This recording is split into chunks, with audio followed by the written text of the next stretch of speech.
Bonjour, bonsoir à toutes et à tous. Merci de votre fidélité à la télévision Pacifique. Bienvenue dans cette nouvelle édition d'Info Pacifique à la une de l'actualité haïtienne. Troisième journée de manifestation des élèves d'écoles publiques à travers le pays pour exiger la reprise des cours. Le ministre de l'Éducation nationale est convoqué le 7 mars prochain par la commission éducation de la Chambre basse à venir s'expliquer. Bras de fer entre la Fédération nationale des maires d'Haïti, FENAM, et le ministre du Plan, les commissions intérieures et planification du Sénat de la République qui ont rencontré séparément les deux parties les invitent à discuter le 5 mars prochain.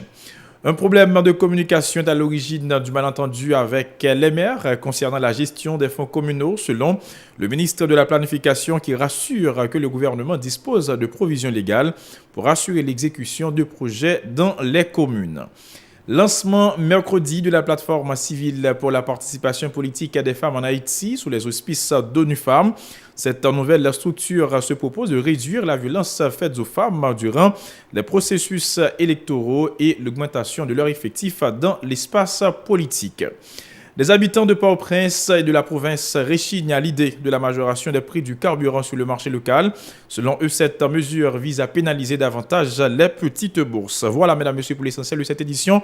Restez branchés sur la télé Pacifique. Ces titres vous seront développés sous peu.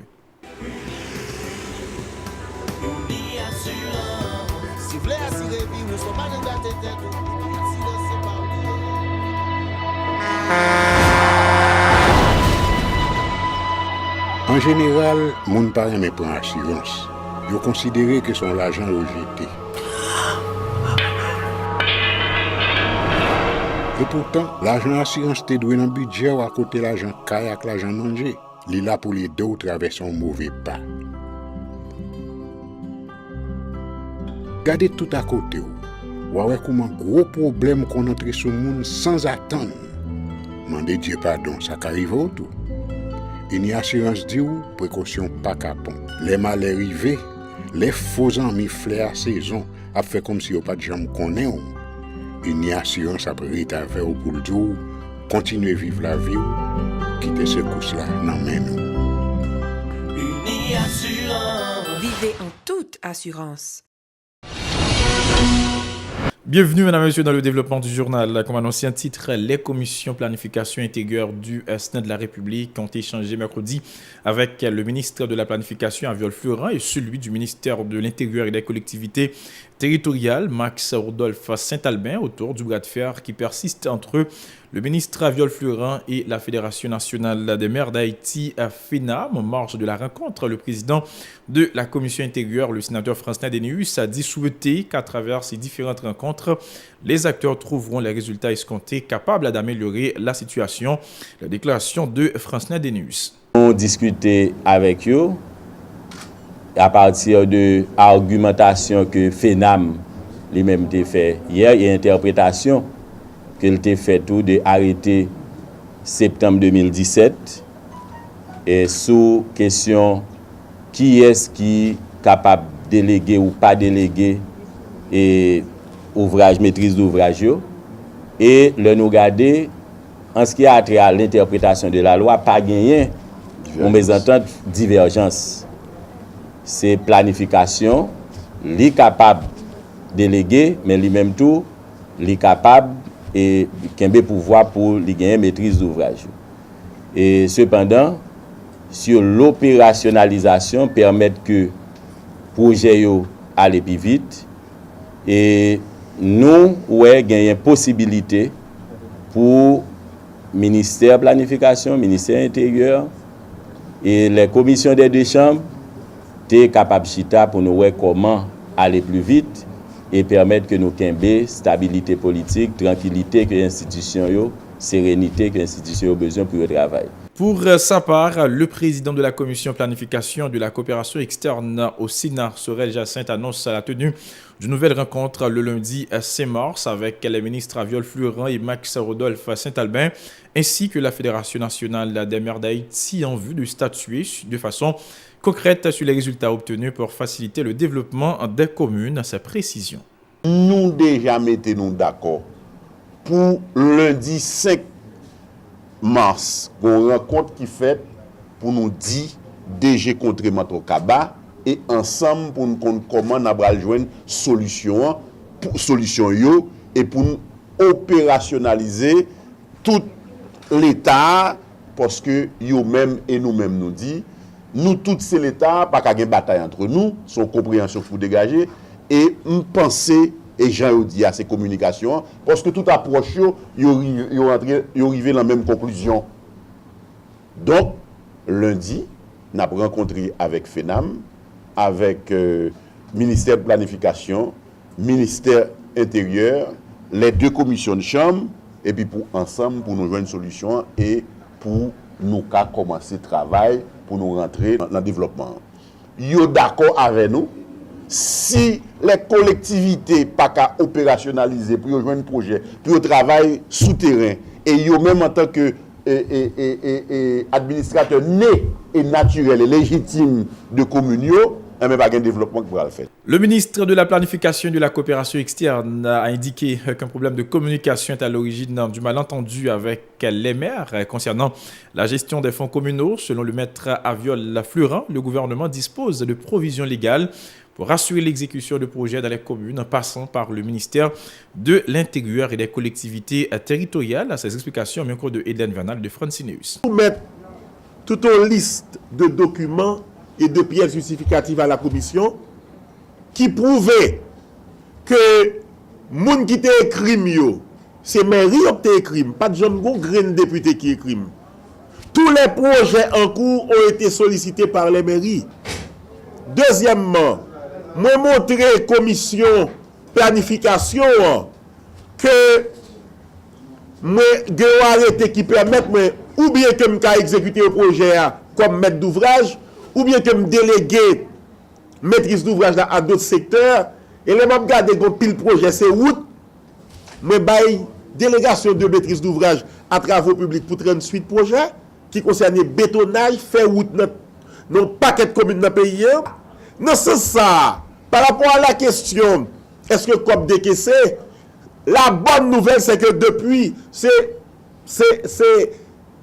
fonds commun, fonds collectivité qui en rapport à budget 16-17, moi en tant que ministre responsable sauver tout comme là avant 30 septembre et comme là disponible dans poste comptable section économique 2 et tout comme ça actuellement à virer vers les ministères qui gagnent maîtrise d'ouvrage délégué et pour être capable d'exécuter. Dossier société sous la pression du Fonds monétaire international FMI exigeant l'élimination de la subvention des produits pétroliers et de l'électricité dans le cadre de la signature d'un nouveau cadre de référence. Haïti se verra probablement dans l'obligation d'augmenter le prix du carburant sur le marché. Plusieurs résidents de la capitale et de la province estiment que cette décision affectera sérieusement les petites bourses qui peinent déjà à joindre les deux bouts. Ce reportage a signé Naïma Michel. Il est midi. Nous sommes à la gare routière du portail Léogane au sud de la capitale. Plusieurs autobus sont en attente d'être bondés de passagers à destination de Caille et de Petit-Gouave. La chaleur est accablante. Le temps d'un répit, les conducteurs mêlés aux chauffeurs de taxi de moto nous livrent leur impression sur la hausse des prix des produits pétroliers envisagés par le gouvernement. Ils sont inquiets.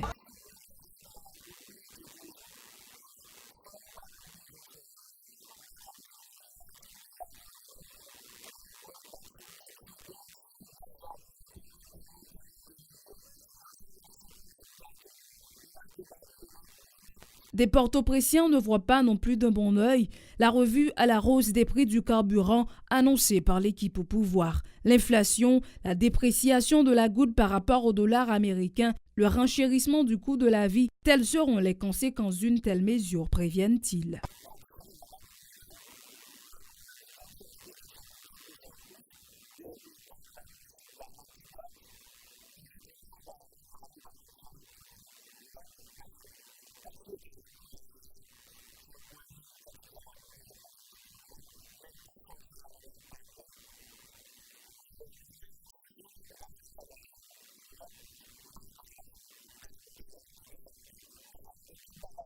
Pour certains résidents de la capitale, La majoration des prix de l'essence pourra provoquer un coup de colère au sein de la population.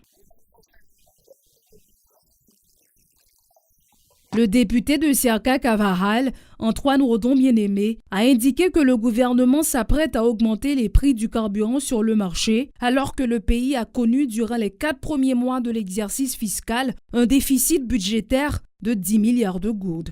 Selon l'économiste Eddy Labossière, à ce rythme, ce taux franchira la barre de 30 milliards de gourdes à la fin de l'année. Autre nouvelle, la question du paiement des arriérés du salaire des enseignants et la régularisation de ceux non encore nommés ont été évoqués mercredi au Parlement, notamment à la Chambre des députés. En effet, le président de la commission éducation de la Chambre basse, Ketel Jean-Philippe, annonce la convocation le 7 mars prochain du ministre Pierre-Josué Agénor Cadet pour s'expliquer sur ce dossier. Le député a lancé un appel au calme aux élèves des écoles publiques qui organisent des manifestations dans plusieurs régions du pays pour réclamer la présence des professeurs dans les salles de classe. Les déclarations de Ketel Jean-Philippe. Puis le côté du mouvement qu'a fait là, c'est parce que le ministère a décidé de généraliser le nouveau secondaire, mais il ne va pas mettre cadre, il va mettre professeurs pour enseigner nos nouveaux cours, nouvelles matières qui gagnent dans le système. Donc, nous attendons le ministre la semaine prochaine parce que l'invitation est déjà à le bureau pour l'inviter le 7 pour nous faire une séance plénière et pour nous poser problème véritable système.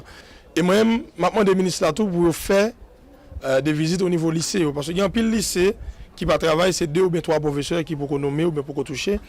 Et le directeur lycée a tout une pratique pour changer, me penser. Les professeurs ils nommé le pas venir et le directeur pour le combler vide là pour l'autre monde mettre en place ça. C'est pas ça pour le faire, c'est rapport pour le faire contre le professeur qui pas venir présenter dans la salle de classe là. Une façon pour problème, j'ai des problèmes ça pas poser. Des garanties tout professeur pour nommer pour toucher à toucher depuis avant septembre. Et bien avant l'école a ouvert. Malheureusement l'école a ouvert, il faut toucher. Et nous-mêmes nous allons aller faire évaluation nous par rapport au ministre là. Moi je pense que c'est pas une énième réunion. Chaque fois nous travaillons avec le ministre, il y a des résultats. Par exemple, il y a un ajustement salarial qui fait l'année. Ils ont commencé, d'après ça, on a payé les 2700 professeurs. Ils ont payé un pile de monde qui doit arriérer salaire dans la question de Sugo et les gens qui sont dans l'école publique.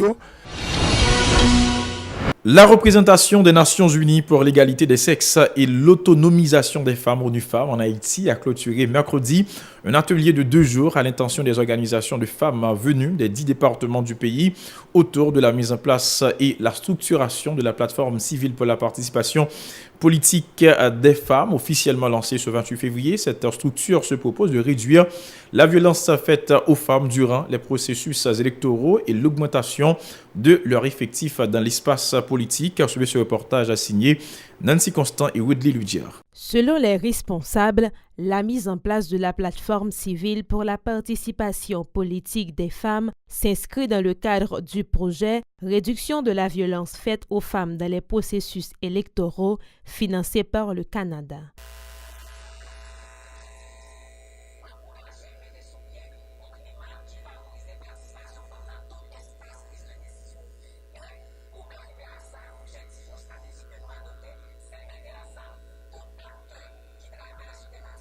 La responsable de communication pour la plateforme, Jerusha Vasti-Michel, s'est félicitée de cette démarche qui contribuera au renforcement de la lutte pour faire triompher les droits des femmes en Haïti.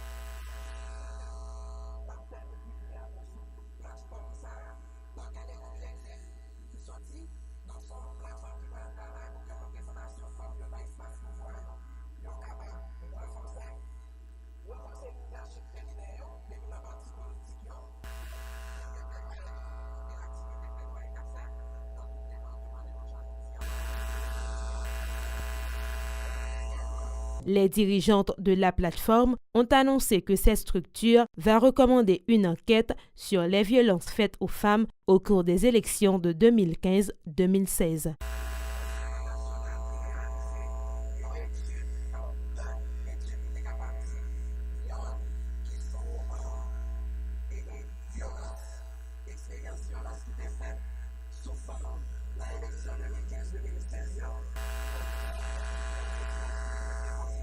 Présente à cette activité, la ministre à la condition féminine et aux droits des femmes, Eunide Innocent, promet son support aux féministes.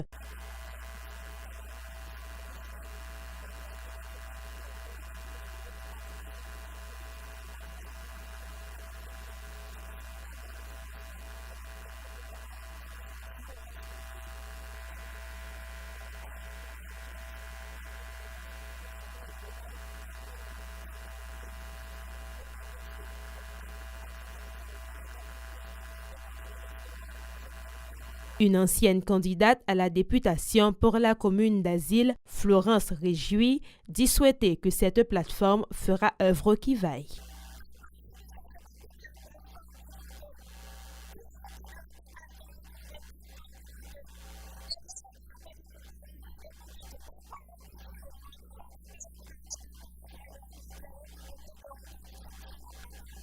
La mise en place de cette plateforme s'inspire du mouvement Women Situation Room qui a déjà été expérimenté dans plusieurs pays dont l'Afrique, visant l'augmentation du quota des femmes dans les processus électoraux et la réduction de tout type de violence à leur endroit au cours de ces périodes.